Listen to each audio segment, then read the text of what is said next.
The WFSA thinks it's really important to give education and training a priority, and that's because it's estimated that over the next 15 years we need to train at least 500,000 anaesthesiologists just to meet basic surgical needs. The WFSA selects candidates from poor or middle income group of countries, and they send them over.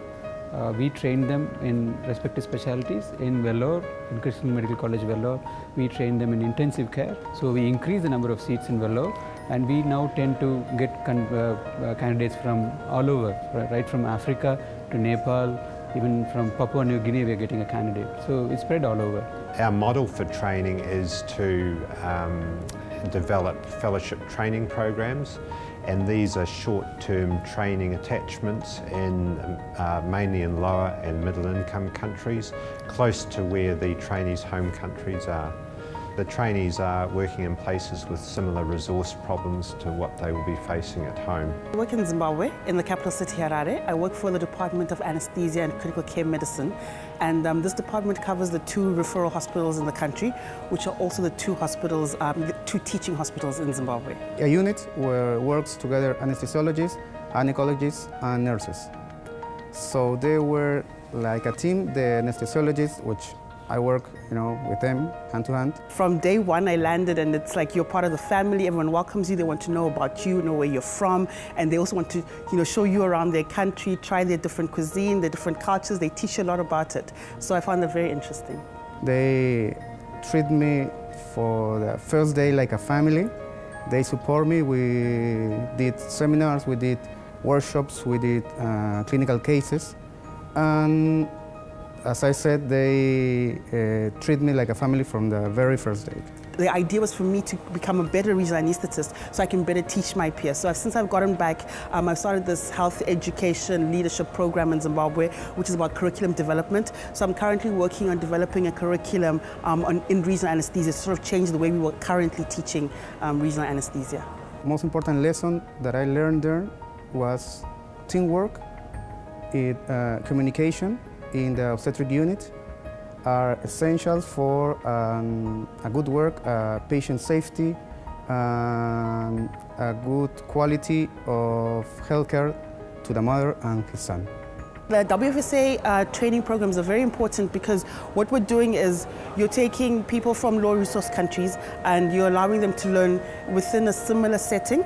And therefore they can learn how to set up similar teaching modules within a similar setting, and also it helps to benefit the patients. We're trying to improve anesthesia care. I think we are now in the era of the global village, so we sort of reduced this international anesthesia community into a sort of little village, and everybody's connected. You get to network, meet new people, learn how other people are doing things, and benefit. It's a mutual learning experience. In teaching you learn, and in learning you teach. So one of the key things about the fellowships is that we rely on local volunteer faculty, and we've seen a really interesting thing with these fellowships, and that's that the local institution is very much strengthened by the fellowship program.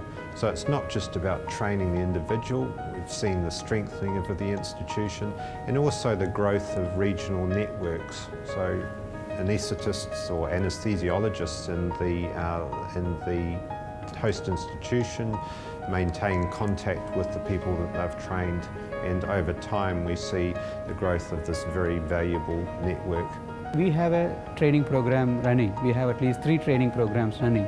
So when we get these candidates, we see what their background is and what their necessity is, and we train them. We change the program so that they get most of it. When critical care was not a specialty in India, we went abroad and got trained ourselves, and we want to give it back to the world.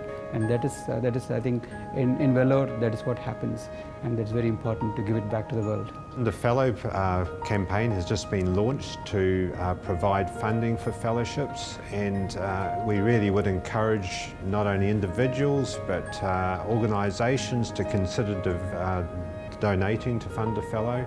It's a really good value donation. More importantly, those people are going home to teach others and also fill leadership positions in their home countries. Part of the idea with these training programs is that we're developing a snowball type effect. If we can train 500 fellows in the next few years, then because of that snowball effect, they will reach 1 million patients.